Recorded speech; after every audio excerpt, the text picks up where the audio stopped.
तर मंडळी, आज मी तुम्हाला दाखवणार आहे चमकुऱ्याच्या पानांची भाजी. तुमच्याकडे या भाजीला काय म्हणतात मला कमेंट करून सांगा. भाजीसाठी मी घेतलेला आहे बेसन आणि त्यात थोडी टाकली हळद, मिरची, मीठ आणि हा टाकलाय मी वाटेला जिरा आणि लसूण. तर ह्या पानांची भाजी बनवत असताना नेहमी त्यात लिंबू टाकायचं. लिंबू टाकल्यामुळे आपल्याला जे गळ्याला चरचर लागते ना, ती लागणार नाही. लगेच थोडंसं पाणी टाकून मिक्स करून घ्यायचं आहे. तर ह्या पिठाला आपल्याला जास्त पातळही नाही करायचं आणि घट्टही नाही करायचं, ह्या प्रकारे ठेवायचे.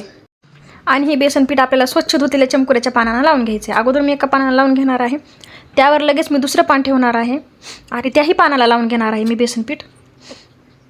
अशा प्रकारे मी एकावर एक ठेवून 3 पानांना बेसन पीठ लावून घेते.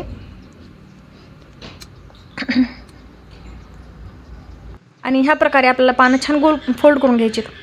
आता माझ्याकडे एक छोटीशी चाळणी आहे, त्या चाळणीला छान तेलाचा हात पुसून घेते आणि त्यात हे पानं ठेवून छान वाफून घेणार आहे. ह्या वड्यांना वाफून घेण्यासाठी मी अगोदरच पाणी गरम करून ठेवलेलं होतं. ह्या पद्धतीने छान वड्या आपल्या वाफून झाल्यात. आता या वड्यांना छान थंड होऊ द्यायचं आणि लगेच याचे कापं करून घ्यायचे छान. ही वड्यांची भाजी मी मसाल्यात बनवणार आहे. त्यासाठी मी कांदा खोबरं भाजून घेतलेला आहे, धने, कोथिंबीर.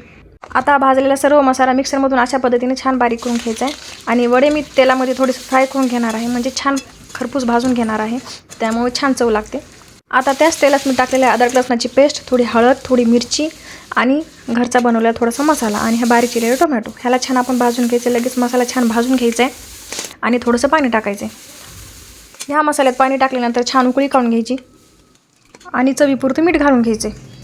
उकळी आल्यानंतर आपल्याला वड्या घालून घ्यायच्यात आणि छान 2 मिनिटांसाठी शिजू द्यायच्यात.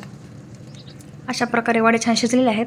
तर तुम्हाला ही भाजी कशी वाटली हे कमेंट करून सांगा आणि माझ्या पेजला नक्कीच फॉलो करा. Bye bye.